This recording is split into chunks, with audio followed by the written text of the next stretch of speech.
Bellevue Salons was born in my living room because I really thought that, where am I having my most interesting conversations?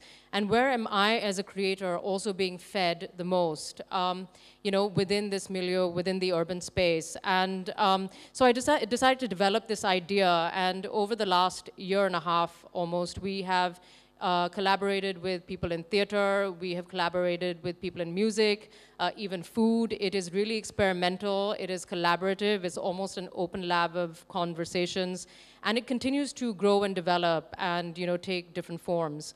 So today, this conversation is called Pushing Boundaries, Design on the Edge. And within design, we are actually everything has become about design in a sense.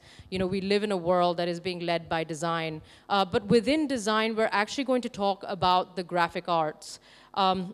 What radiates out from, the graphic medium, how is it being expressed, and specifically, how does it find a kind of social voice? How is it acting as a trigger? How is it acting as a catalyst? And I'm really happy to have a diverse group of people here with me today. I'm actually going to introduce them one by one so they can have an opportunity to present what it is that they do, and then we'll launch into a conversation, and we will have a chance at the end where we can all have a conversation. And please feel free to participate, and don't be shy at the end to just kind of ask questions, because this is supposed to be a platform that is accessible and inclusive rather than exclusive. And we're all going to perform a little bit of an exodus and go and sit in the audience. So as soon as I introduce Kunal, who is going to be our first salonist. So Kunal Anand is the co-founder and creative art director of the Culture Shop in Mumbai. And in case you've not been there, it's in Bandra. Kunal is a designer, artist, and entrepreneur. Hailing from a small town in Zimbabwe, he left the sleep for the smoke and spent 10 years immersed in London's graphic design culture. From individuals and startup businesses to agencies and large organizations, Kunal has worked with a diverse range of clients and brands, including BBC, Radio and Television, MTV, VH1, Sony, BMG, and many others. He moved to Bombay at the end of 2010, hungry for new experiences, to be immersed in India's changing cultural and economic landscape and their effects on the art forms he loves. And one of the special things about the salon as well is that we try to be as cross-cultural as possible and get people from different cultures, especially those who have experienced other cultures abroad. So welcome, Kunal. And we'll leave the stage to you. Thank you for that introduction. Thanks for having me as well. Hello to all of you, by the way. So we'll be starting off the talk with the first slide, which is, what I'm aiming to do here is choose three very stereotypical images for the words art, design, and communication. First, art in a very stuffy, art for art's sake kind of image. The second one's the typical wacky creative designer, and the third one's very blunt communication design. Now, neither of these three items interest me at all in that aspect, but what really interests me is stuff that flows across these three mediums. When art becomes design, when design becomes communication, and when all of these things are working in flow, it becomes a symbol almost. That graphic image becomes far greater than one of its parts. And that leads me nicely into this quote by Neville Brody, who's a Royal College of Art dean. And his quote is, "Design should disrupt the norms."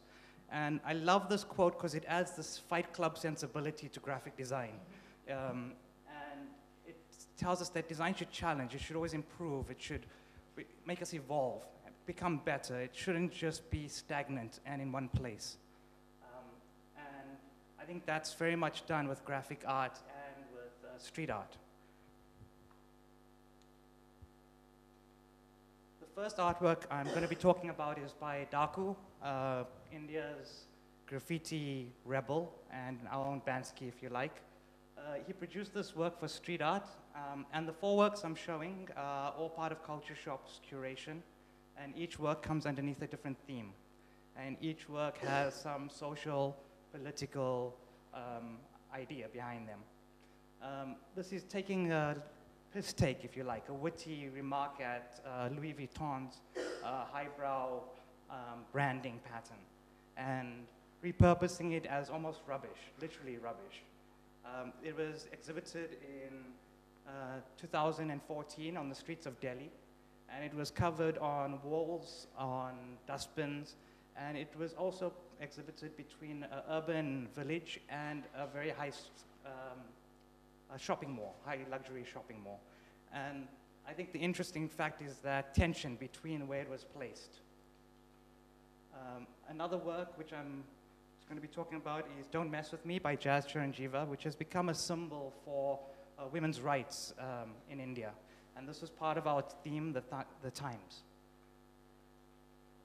This is also being carried over to T-shirts, art prints, and graffiti on the streets, and badges as well, and stickers. The third work is Moral Police, which is by Janine Sharoff, and Janine produced this in January 2014, around that time, and this is when Doble had kind of shut down Mumbai's nightlife scene. We had to have liquor licenses wherever you went, and everywhere closed early, and it was a sad time for those of us who like dive bars. So yeah, the Moral Police. You don't need to look for them, they'll come looking for you. And this carries over into other products and items. This work is by Rishadev RK, who's from Delhi, and it's called The Haves and Have-Nots. The top half is being eloquently designed Mumbai as a future, well, India as a future. And the bottom is the other half that's still stuck in a very desperate depression, trying to cling their way out of it. The last work I'm going to be talking about is The Holy Cow by Aviral Saxena, which was part of a theme called The Urban Jungle, which we did with Peter. And this was the idea that we all live in urban centers, but we don't really acknowledge wildlife. We always think of ourselves as the urban place being for us, but actually we have to share that space with animals and other people. And it's a dichotomy of how in India we love to say that we love the cow, we love to pray to it, but at the same time we're quite happy to have them on the side of our roads eating rubbish and filling their stomachs with black bags of dustbins, Coke cans, and it's a very intricate piece of work, which I think has multiple ways of being translated. Across all the works, we're always looking for something that speaks on multiple levels, has a conscience, is culturally relevant, and has substance. It can't just be a graphic image that's aesthetically pleasing, but it has to translate and communicate. And when a work can communicate past culture, language, and dialect and country, then it can become a symbol to champion something greater. It can change minds, it can change the way people feel, and it also gives people a badge to kind of represent themselves for self-expression. And that was my last slide. Thank you very much. Thank you, Kunal. When we were actually talking, we were talking a little bit about audience. And being from the visual arts, audience has a very different meaning to me. And you're talking about the graphic arts and the importance of communication, and the mode of communication I think is really different between the visual arts and the graphic arts, because sometimes in the visual arts you say, well, you know, someone may not understand it today, but maybe in 10 to 20 years. I mean, those are kind of the timelines that we think on, that, you know, there are levels of complexity that are built into the work in terms of metaphor and meaning. But with the graphic arts, is there a sense that, you know, are you looking for an immediate response, especially when you're curating, because you're a curator and you're actually developing talent? Yeah, definitely looking for instantaneous. Now that we've got social media, Instagram, and the graphic image can travel so fast, just like the Paris riot, what happened in Paris, the terrorist attacks. The symbol of the Eiffel Tower in a circle as a peace symbol was designed by a graphic designer in his house and translated. It just traveled to 4 million people in 24 hours. So that impact of a graphic image traveling so quickly is really interesting in our times today. But I guess that time is interesting, right? I mean, that time has a different meaning. I mean, do you, in a sense, if something is not picked up or it doesn't kind of communicate in the way that you thought it should, does that become something unsuccessful for you? As a graphic designer, our job is to kind of go back to it and start solving that problem. What is the static noise that you need to work out of that equation? Because it's all about communication as opposed to just a visual expression, if that makes. Yeah, and who is your audience? I mean, is it because some of these are actually street art. So you have, I mean, of course, passers-by and... It's a weird mixture of both, because at Culture Shop, we working with graphic designers, but at the end of the day, the public is our critique. They're the people consuming the stuff and choosing to pay for it or put down their money for it. So it's really tough, because sometimes I have to curate something that's like the holy cow. It triggers a lot of layers of intent and thought, but will it sell? It possibly might not, but then as a curator, I have to choose something slightly happier on the flip side and balance the curation of being commercially successful and doing justice to the artist's visions. What are some of the difficulties and challenges that you face in terms of curating new material, in India specifically, because this is really where you're working from? That's a tough one, actually. I think that most of the artists we're working with have already owned their own studios. They've been through the agency cycle.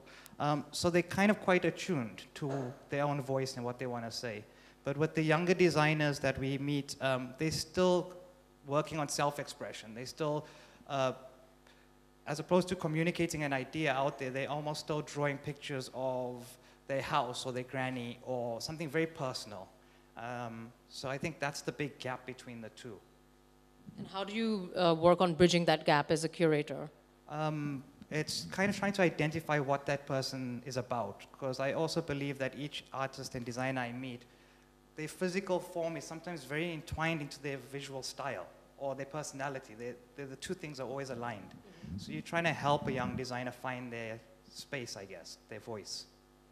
So what would you describe as a successful campaign, and what have been one of the successful campaigns for you? I mean, in kind of the works that you've curated. I feel these 3 or 4 are quite successful. I think the Holy Cow in its own right, kind of, anybody who's looked at it in our office has stayed there a while to stare and contemplate it. And our studio's in Bandra, and you can literally walk down the road and see a cow eating rubbish. So the dichotomy is right there in front of you. Don't Mess With Me has traveled all around the world. I think it's even being plagiarized in other cities and made into stickers. So I think that's also a compliment. When people are reproducing your work illegally and it's visually traveling, that's almost a positive in some sense. You've kind of bridged that gap. Yeah. And Daku's work is lesser known, but I'd love to see that he's also put it on actual big signposts for premium products, which is, again, quite an interesting mix, because Culture Shop is a premium brand, and he's almost making fun of us, as well as submitting artwork to the same brand and idea.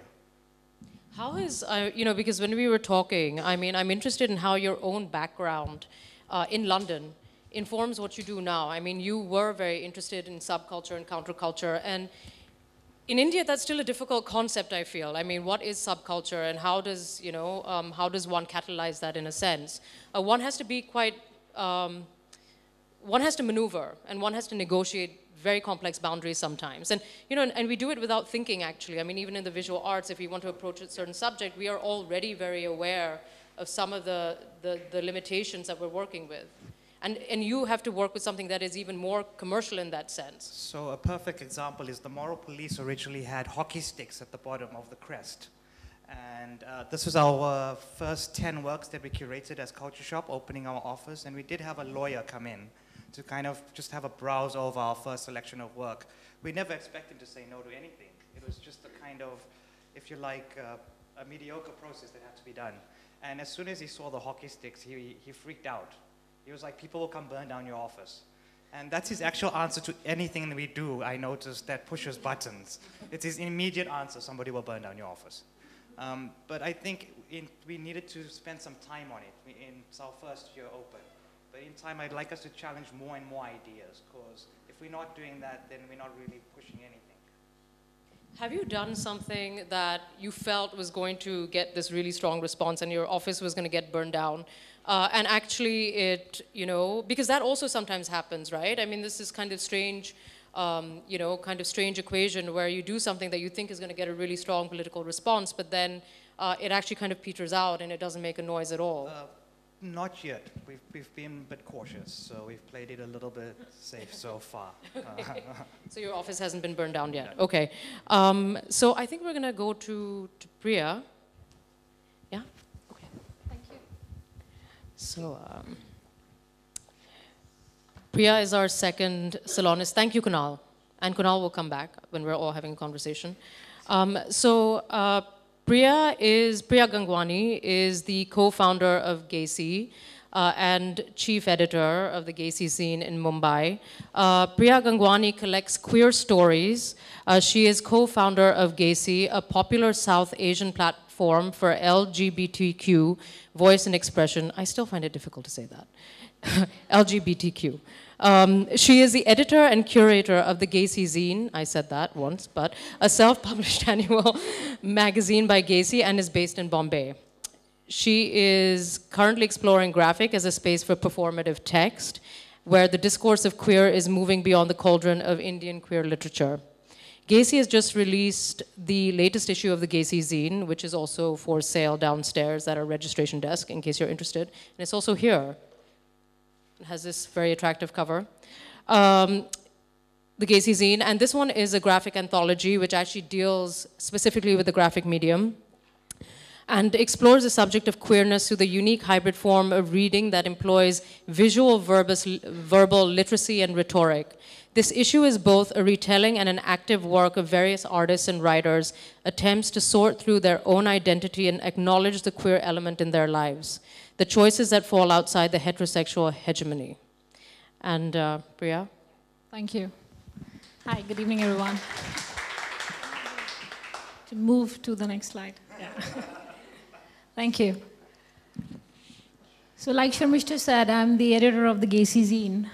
We're in the fourth year of producing and putting together this issue. So when we conceptualized the Gaysi Zine, the idea was primarily to prod and poke an existence that's outside the heteronormative hegemony. What is queer? Where is it seen? You know, what are the queer stories? Have you heard them? Have you seen them? And the intent was primarily to archive some stories in print and take them to places, smaller towns, other cities. And it kind of became a tangible way for us to connect with a lot of people. Because that's what we do. We travel with these copies, city to city, from one panel to another, from one salon to another, and talk about it. And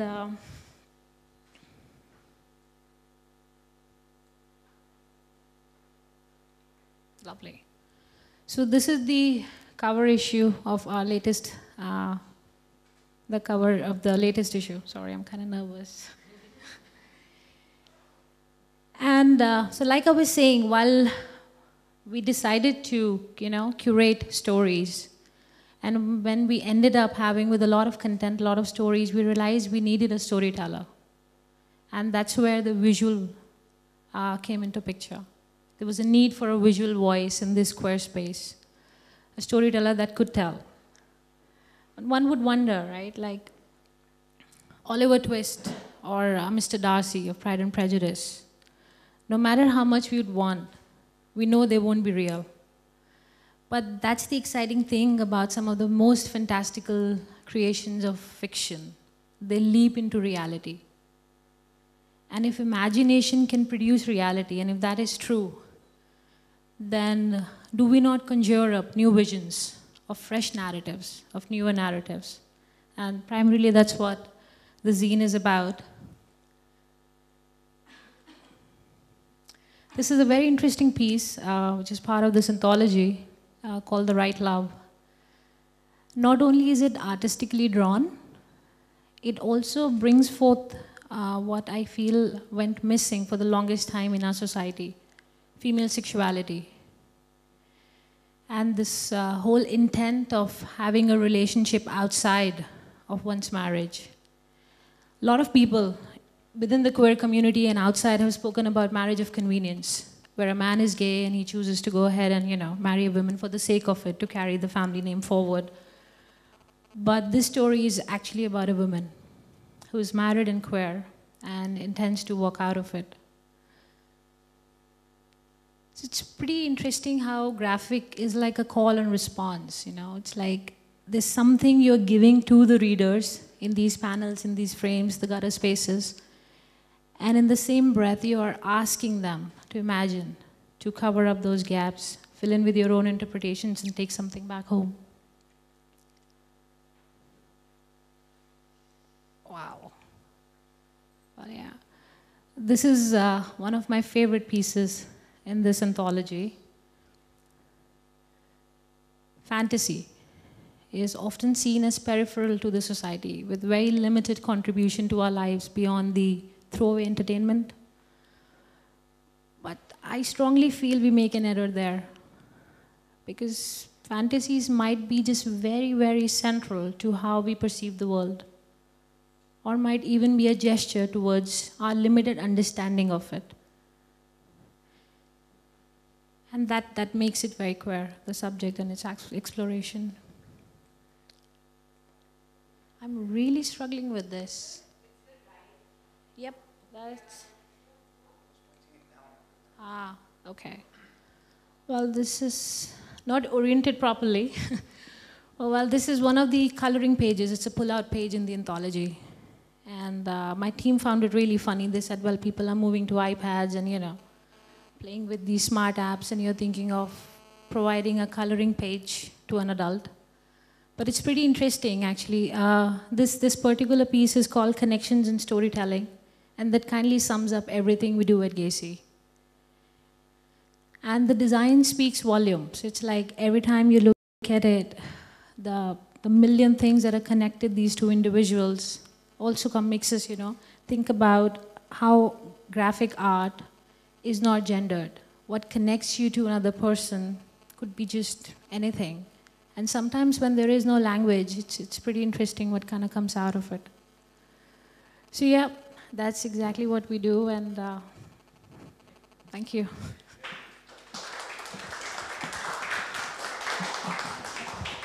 Is this one on? Yeah.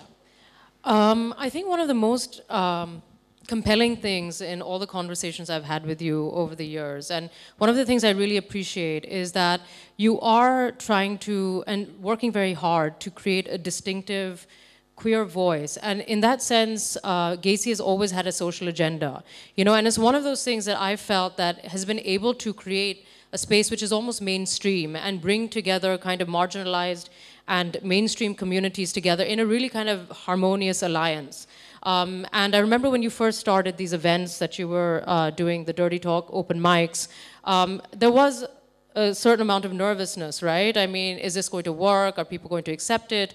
Are the bars going to be burned down, right?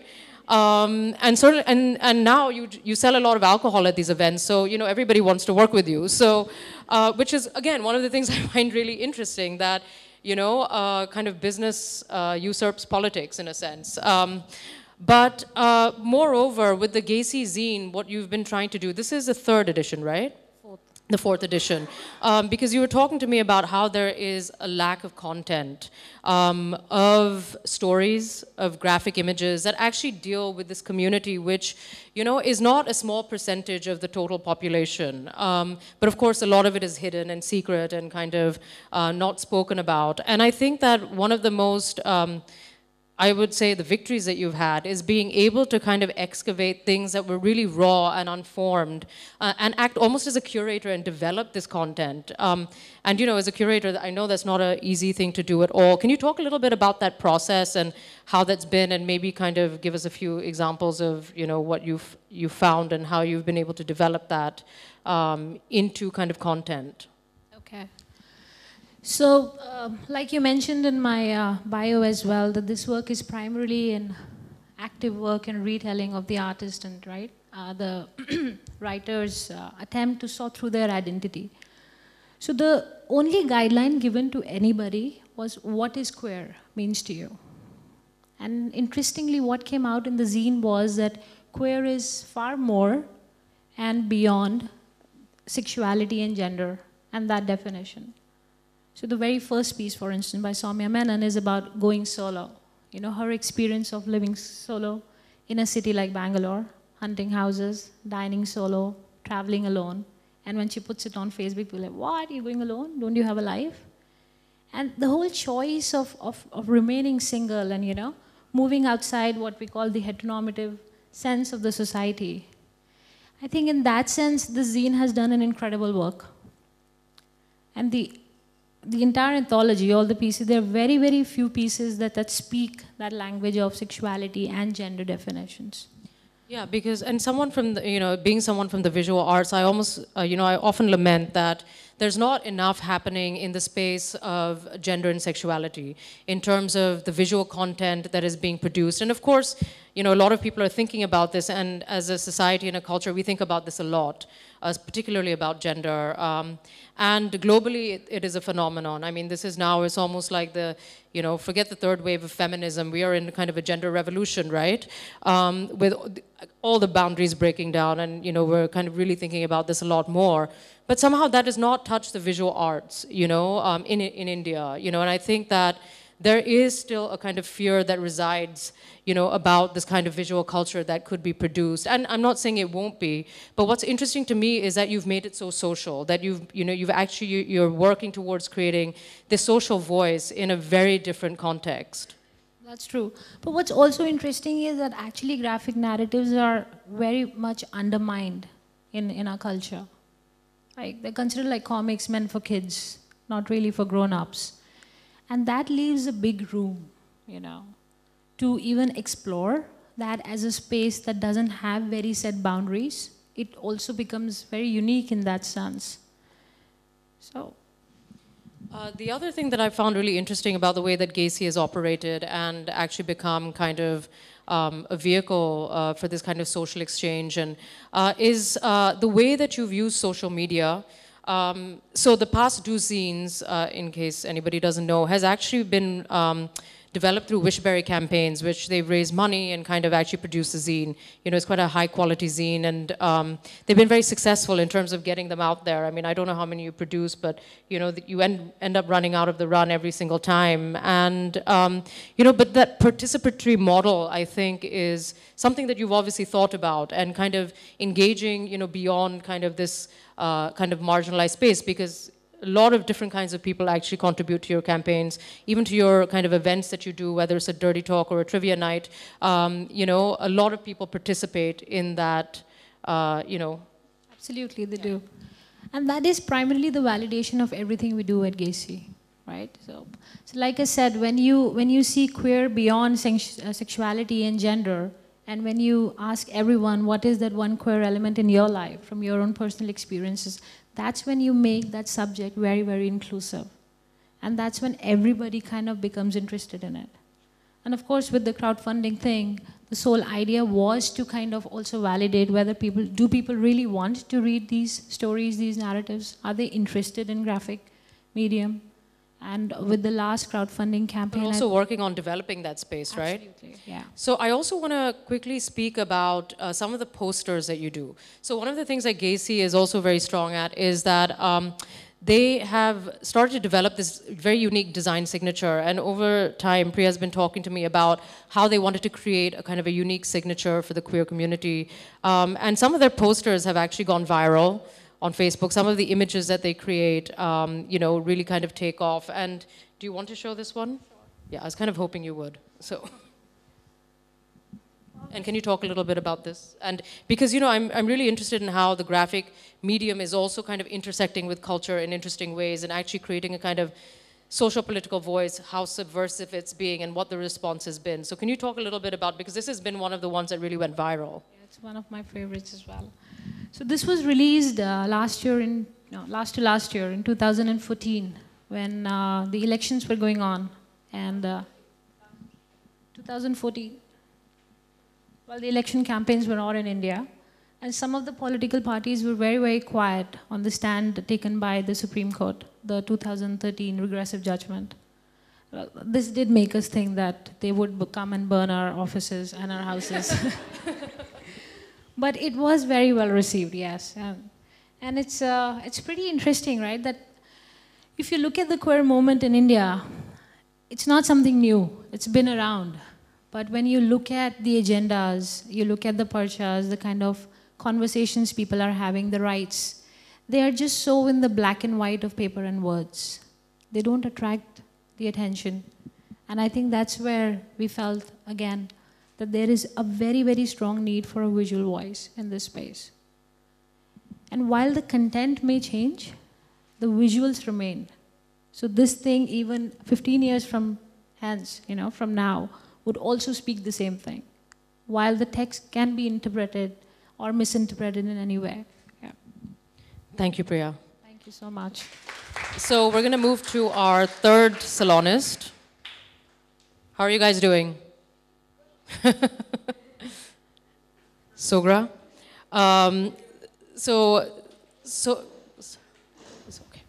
Soghra Khurasani is a Baroda-based artist, and she's actually made all the work in this gallery. It is her second solo show here called Cratered Fictions. And Soghra Khurasani is a Baroda-based artist who works primarily with traditional printmaking techniques towards a highly aesthetic expression of gender and violence that is socially motivated as a way of bearing witness to the atrocities that are committed against women every day in India. And here, I would like to say that I actually started as a printmaker and became a painter, and because of the lack of facilities that existed, and I still, have somewhere stopped missing printmaking, but it took a long time. And you actually have gone in the opposite direction and done a very unconventional thing, which is going from painting into printmaking. And I'm going to let you talk a little bit about your beautiful work. Thank you.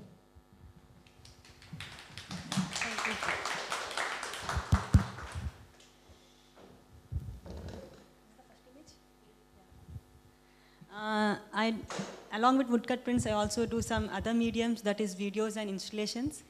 So I did this work in Religare residency in Delhi. So I want to show the first image. Yeah. I have created a room, a red room. This idea was from the temples and mosques where people ask prayers to God, just closing their eyes and inside. So I just wanted to bring that outside. So I used to collect prayers on street from public to give me one prayer, and I will take it along with me to the gallery and I would stitch it. So this was the display. There are thousands of prayers, all hand stitched. Next. Okay, it's finished. So this is my another video.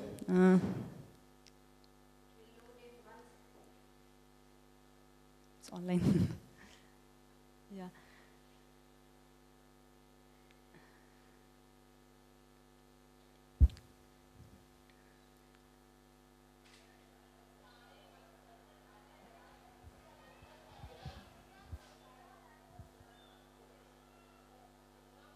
Basically, since childhood, everyone thinks of this, means for options, we search for options. But the other hand from backside, there might be family, there might be society, there might be anyone who tells that, no, you should do that. Yes.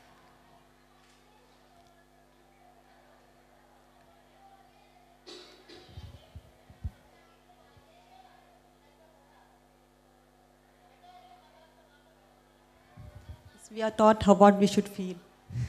We are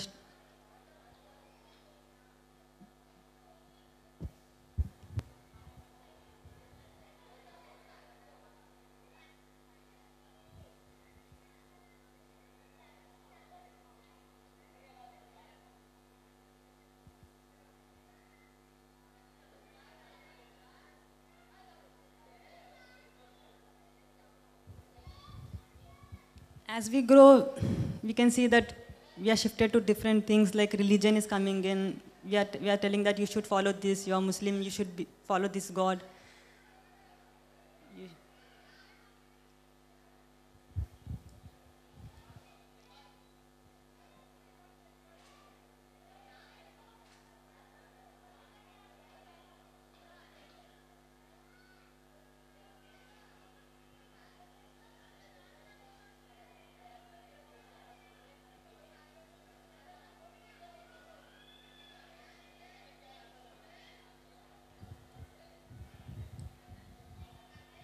grow this, grow that.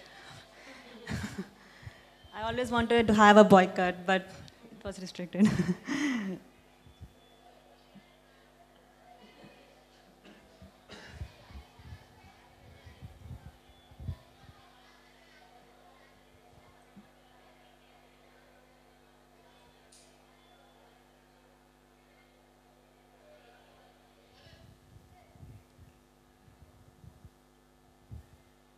It's almost the last word. Means finally, they have showed us the way. You should follow this. You don't have options. So it is my hand that is searching for options, and other hand is really telling me what to do. So, and at last, after coming to this field, I have decided that it's my wish. Damn this, damn that.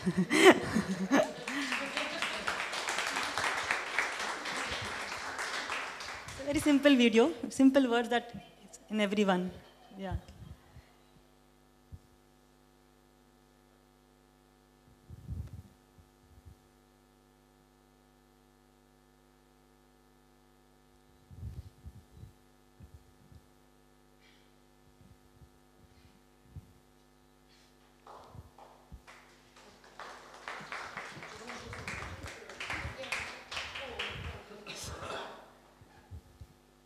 These are some of my other woodcuts that were shown in my last show in TARQ.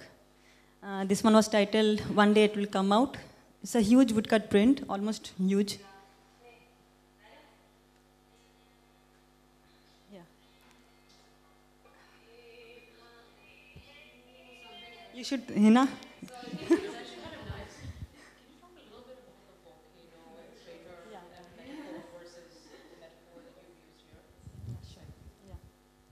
So the Volcano series, I worked it for almost a year. In this woodcuts, what I have done is, they are the form of blood cells that is actually bursting. And I think mostly in women in India, they hide everything inside. Mostly the women, simple life they live, so they hide everything inside. So I just wanted to bring that in my work, and that it will burst one day, and one day it will come out. Means that will be the revolution, I think. So basically, it was a simple idea. And metaphorically, I have shown blood cells as fire. So next one. Yeah. And this is my another series, Silent Fields. Actually, the photograph is not so good. In this work, there are roses and blood cells mixed. It's a beautiful landscape, but as you go near to them, you can see it's a hardcore blood filled with roses and blood. Means actually, what I was trying to show is the pain in the landscape, the scars and the pains that we face in our lifetime as a woman. I wanted to compare it with landscape. So I don't have many words for my work. I think one of the most compelling things in terms of approaching your work is that beauty and violence really coexist, you know, as it does in the realm of what we call womanhood. You know, it's what first wave feminism, second wave feminism, third wave feminism, and whatever we're in now has really addressed. And what's interesting to me, and something I was talking to Soghra about before, you know, the salon started, is that if we look at even the history of contemporary Indian art, you know, there's been this resurgence among second and third wave generation woman artists in terms of excavating the landscape as a metaphor and thinking about, you know, and of course, if we go back to kind of ancient philosophies, this connection has been made a lot, you know, but why now and why are we looking at this and why are we recovering it? And it's not that any of us are really talking to each other, but I have done it in my work, you are as well, and I can think of numerous artists that are going back to this idea, but really in a kind of a very abstract way, you know. Of course, the woodcut itself is such a violent, you know, action to it, and you can feel that in these prints, and the fact that you're a painter, that sense of layering and depth and richness that you get from the print is, first of all, can I say, quite remarkable. But I found this, when I was thinking about this idea of why the landscape as a metaphor has become important for women artists, you know, in a post-colonial era. I was really surprised to find that it's not just in India, but it's in post-colonial societies around the world. And this is something I found in the Feminist Review, which was actually written by an Irish theorist, and I'm going to read it to you. I actually had you, do you mind if I read this? Because I had actually had you read it before we started. It's called, the essay is called Remapping and Renaming, New Cartographies of Identity, Gender and Landscape in Ireland by Catherine Nash. And in her introduction, she actually references Gayatri Chakravarti Spivak, who is, of course, a very important South Asian theorist, you know, on the subaltern, and she's a feminist, Marxist, post-colonial theorist. And Catherine Nash writes, in discussing Mahashweta Devi's story, Duloti the Beautiful, Gayatri Chakravarti Spivak describes the story's ending. Duloti, the daughter of an Indian tribal bonded worker, is sold into bonded prostitution in order to repay her father's loan. Devastated by venereal disease, she dies walking to hospital, having lain down on the comfort of the bare earth where the local schoolmaster had drawn the map of India in order to teach his students nationalism in preparation for Independence Day. The next morning, the schoolmaster and his students find Duloti on the map. This tension between the assertion of national identity in the post-colonial nation and the presence of the female subaltern can be paraphrased as a problematic relationship between the map and the body.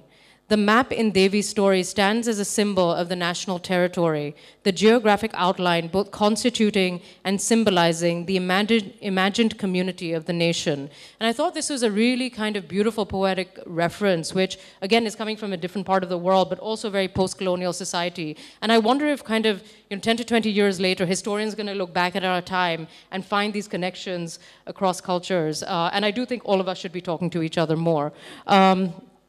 But I just wanted to know if you wanted to respond to this and talk a little bit about how this kind of very abstract element has developed in your work.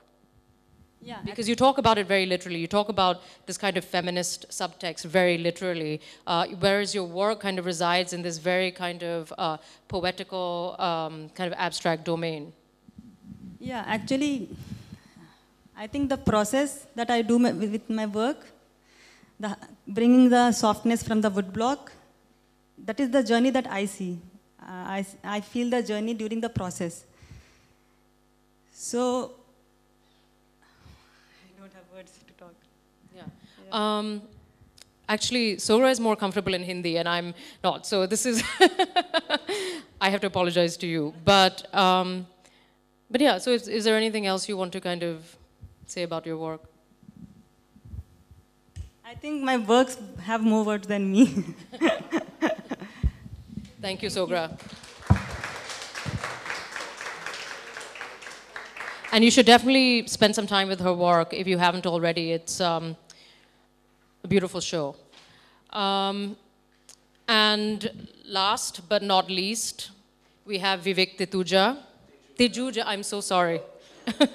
I was going to correct myself. Tejuja. Vivek Tejuja is a voracious reader, blogger, soon to be scribe. And in fact, when I mentioned you to somebody, they asked, who are the people in the salon? And out of the blue, this person says, is that the guy from Flipkart? So, Vivek is a self-pronounced bibliophile with extensive knowledge of graphic novels, which is why he's here. He's a voracious reader and really consumes graphic novels.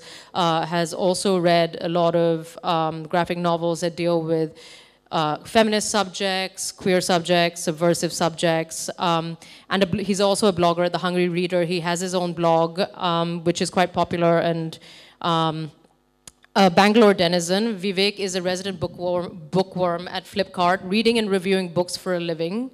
I wish I could have that job. So now you know Vivek's first book will be out soon. He has also been on 2 panels at the Jaipur Lit Fest in 2014. One was about the modern reader, and one was on publishing, retailing versus e-tailing. So Vivek, I'm going to leave the salon to you. Okay, I'm so nervous. clearly. So, yeah, I mean, graphic novels, and what I'm going to talk about is LGBT themes. Sorry, not LGBTQ, but where I see it as LGBT themes in the form of the graphic novel. And the only thing that I have to thank my ex-boyfriend was that he introduced me to graphic novels. There's nothing else to thank him for. So, this is the first graphic novel that I chose, and it's called Flutter. And the reason why I chose this is because it's very, very personal to me. Not so much about the subject, but the way I read it and the time that I was in when I read it. It's a fairly new graphic novel. I just read it last year. It's about this girl who is in love with this other girl at school, but she cannot tell her. She cannot say anything. So what she does is she shapeshifts into a boy to make that girl fall in love with her. And for me, on a personal level, and I really think that the graphic form or the graphic art is so personal to each of us, especially when I started discovering the genre, it impacted me the most because I thought that it just spoke to me one-on-one. I mean, I love reading novels and I love the written word and it's very, very sacred. But at a point, I feel that the written word can only do this much. It cannot somehow connect me the way a graphic novel can. And more so when I read graphic novels on different themes, on feminism, on LGBT themes, it just strikes something else. There's an entire conversation that happens within me, which I wish, and this is a platform that, thankfully is there, to discuss it with others. So Flutter is essentially just about one girl who just wants one girl to love her. That's all. And it's so beautifully done. For me, that form and that narrative of the graphic novel driving a theme and a social cause speaks so much. And interestingly, what I've also thought is that out of the 4 graphic novels that I've chosen, only one is from India. There are no graphic novels on the LGBT theme written in our country. And it beats me. I don't know what are the reasons. I'm sure there are plenty. But nobody is writing them. And that's really sad because I feel that, as the modern reader, as teenagers, when they connect with the graphic form, vis-a-vis the written word, and I think they connect more with the graphic form, given how we are grown on a staple food of comics. So I think when they connect with the graphic novel, and when they don't see a variety, and when they don't see different themes or different sexualities to discover, there's nothing. For them, then it's just another bully on the playground. There's no connection. You can't relate. There's nothing there. There's just this void which is not being filled. The second one is Artifice. Artifice is a very interesting story. It is about this android who's been sent to kill this 19-year-old and his family. And instead of killing the 19-year-old boy, the android falls in love with him. And the boy falls in love with the android. And he knows that this android is just a male form. There's nothing to him. He's just an android. And yet there's love. So for me, I think, again, it's a very simple graphic novel. There's nothing to it. It's very futuristic, just as Flutter. So I guess at some point also, when you discuss LGBT themes in graphic novels, people are so cautious. They just layer it with something or the other, maybe sci-fi, maybe fantasy. They don't say it the way it is sometimes, except for certain graphic novels like Blue is the Warmest Color. Even if you read Sandman, the good thing that I found about Sandman is that Neil Gaiman uses transgender as a huge medium for the various characters like death, desire, dream. Nobody is male or female. They are mostly transgender, and I love that. I love the androgyny that he brings to the table, and I don't know if people notice or they talk about it, but it's just beautiful. Similarly, in V for Vendetta, as a graphic form, the guy who's V initially set out to change the society or the world because of a lesbian, because of his interaction with her. And similarly, about Gordon Dietrich in the comic, who ultimately dies later, he's a closeted homosexual. And it's there. And again, V for Vendetta is a very, very political novel, a political graphic novel at that, where, it's a totalitarian society and nothing can be done. And here's this, shining knight in armor. Sorry, knight in shining armor.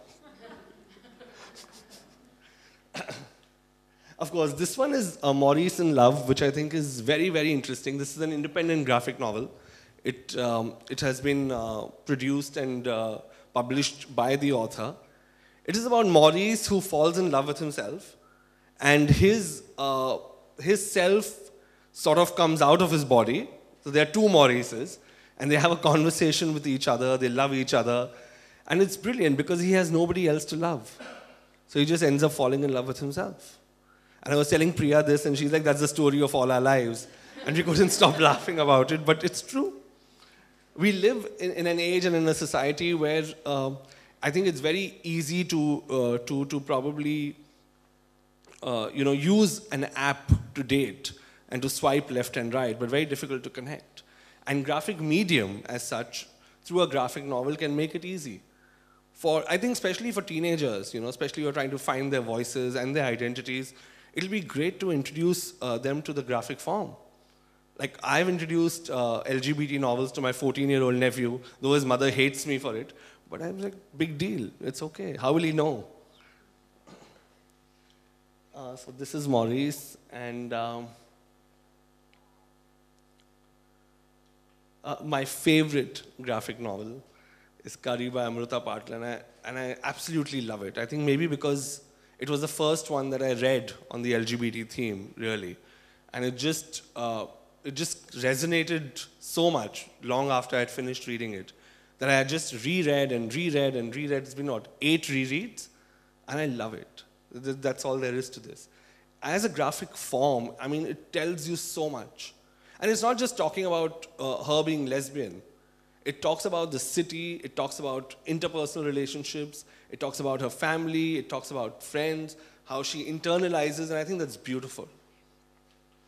So yeah, that's that for me. Vivek, obviously you read a lot and are very kind of in tune with the modern reader in India. What space, within the literary field does the graphic novel occupy? And are all of these written by Indians or South Asian, or was just the last one? Just the last one. Just the last one. Okay, yeah. But can you talk about the space that the graphic novel occupies? And you said that for yourself it was kind of a catalyst, just in terms of kind of mapping your own identity and that terrain. And it can be a catalyst just in terms of thinking about just certain social norms and breaking them. But can you talk about the possibility of that and what you see going forward with the modern reader in India specifically? I think there's a lot of potential. It's just that it's not been realized. I mean, it still beats me why people don't write enough graphic novels in India. There are no homesprung, and even if they do, they play very safe. Like Sarnath Banerjee is very safe. No, it's a fact. He talks about safe topics. There's nothing else to it.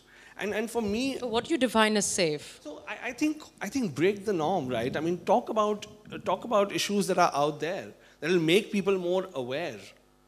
That will help them discover. You cannot just, stick to all you want to talk about and sure, by all means write about it and illustrate that. But I think at a certain level, if you want to really push boundaries and you really want to break the so-called bubble, then you need to explore and experiment. So, I mean, sociopolitics is kind of a large terrain, right? I mean, you've talked specifically about a kind of feminism or kind of gender or sexuality, kind of that kind of umbrella. But beyond that, I mean, isn't there also kind of work happening, in this? Of course, yeah. There's a lot of work beyond that in the country, which is happening, and I see a lot of potential for that as well. So, say for instance, if you look at say a myth or the Mahabharata or Ramayana being told in an illustrated version, I think more people will go and flock and read that. So which is great. I mean, let it happen. But I'm just saying that, look at the other sides as well. Look at the other topics as well. And what happens is, also from a very, I'm going to bring my work from a very retail perspective. People buy a lot of Batman, Superman, superhero comics. The graphic novel market is still very limited and quite small. So I think once people start conversing and talking about it is when they will start reading more. So have you actually read the graphic anthology by Gaysi? I'm just wondering, like, do you think that this is a space that really needs a lot of work, you know, as you're saying, right? And that's something that they're trying to do. I mean, do you see that as going in the direction that one needs to go in order to kind of build this up, you know? Yeah, So, you know, build content in this area. I have a piece in there. Oh, okay. And it's a very personal piece. It's about how I almost, no, not almost, how I turned a almost straight man gay and took him home. So yeah, that's the piece. But I think it is needed, and such a platform is so necessary to tell your stories. You know, in the last zine also, there was a piece of mine which was done beautifully in the graphic format on the books and men in my life. So I think it is so important that stories are told. And I'm not talking only about LGBT, I'm talking about stories as stories, you know. It would be great to know that. And I think platforms are needed for things like the zines and for graphic novels to flourish and prosper. Thank you. I think we can invite the others back now. It's, oh, it's almost 8:30, so we only have a few minutes.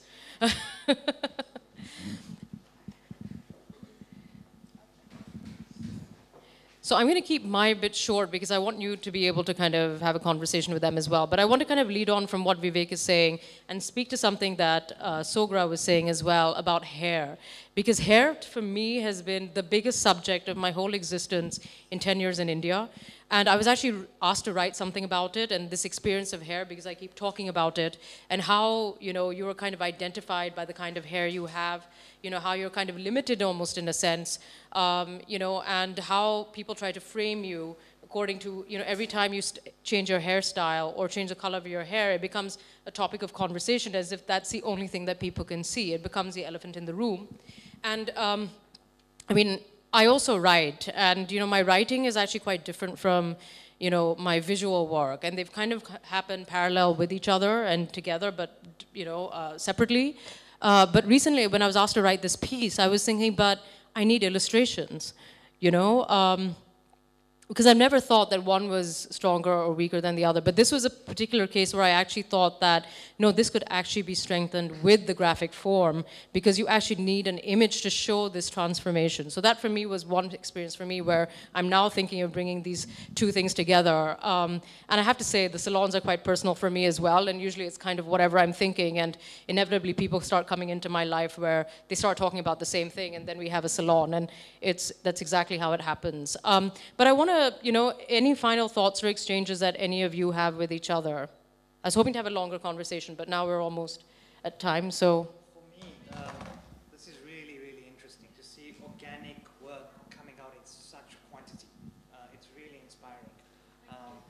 And it doesn't matter if it's rough or crude, the fact that it exists and people are putting it out is so important.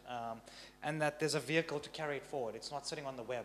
Because it's so important, stuff is printed, and we can hold it, we can smell it, you know? So you're doing a great work. Again, one of the great things for me was when Kunal came over and was actually sitting in my living room. I showed him the Gaysi zine, and he said, oh, we'd love to keep this at the Culture Shop.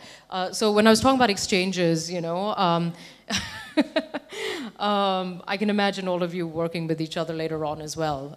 Priya, did you want to say something?